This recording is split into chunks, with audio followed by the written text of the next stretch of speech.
Have you ever heard of a champion forgotten by time, almost like a shadow in the very history of boxing? Marvin Hart had none of James John Corbett's elegance, nor Jack Johnson's charisma. He was not an icon immortalized on colorful posters, but for a brief, intense moment, he reigned at the very top of the world. Nicknamed the Louisville Plumber, the man from Kentucky who traded pipes for gloves, claimed the heavyweight crown in an era when boxing was still raw, brutal, and drenched in endurance. He beat improbable opponents, endured humiliation, and carried a title that never seemed fully his. This is the story of Marvin Hart, the champion the world almost forgot. Louisville, Kentucky, at the end of the 19th century.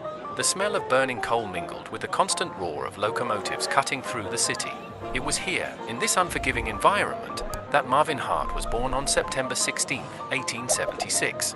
Son of a working-class family, he grew up among people who lived by the strength of their hands and the wear of their backs.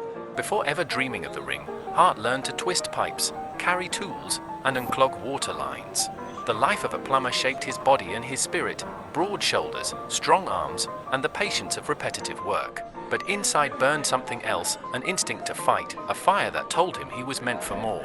When he stepped into makeshift gyms and smoky bars where men tested their courage with bare fists, he realized boxing could be his escape. Hart's first fights were not in grand arenas. They were in dimly lit halls, the air thick with tobacco spit and cheap beer, where crowds pressed in, shouting bets with unrestrained fury. And in that chaos, he discovered something different about himself, not just brute strength, but a stubborn will to keep standing, even after taking the hardest blows. In 1902, he faced Jack Root, a far more experienced fighter, and lost. But that defeat did not break him. It planted a seed, the urgency to evolve. Hart trained with a fury that seemed endless, body hardened by skipping ropes, worn down heavy bags, and miles run through the streets of Louisville. By 1905, destiny brought him the chance of a lifetime to fight Jack Johnson, one of the most gifted boxers the world had ever seen.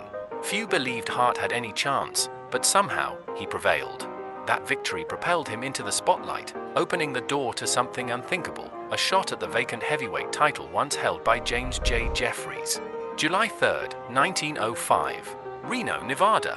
The desert sun scorched the earth, testing the endurance of every man present. The atmosphere was charged. James J. Jeffries himself, the retired champion, would referee the contest. In one corner stood Jack Root, experienced and favored.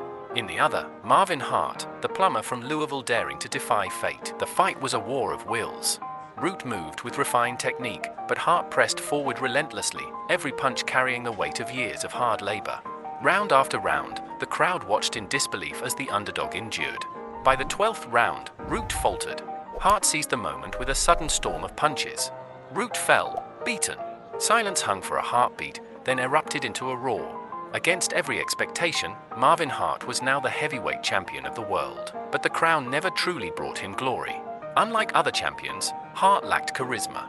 His reign began almost in silence, with only a single exhibition after his victory. The public did not see him as the rightful successor to Jeffries, and whispers spread that the title weighed too heavily on him. In February 1906, in Los Angeles, he faced Tommy Burns, a Canadian smaller in stature but quicker, sharper, and smarter in the ring. For 20 grueling rounds, Hart charged forward, but Burns picked him apart with speed and precision. When the final bell rang, the truth was undeniable. Marvin Hart was no longer champion.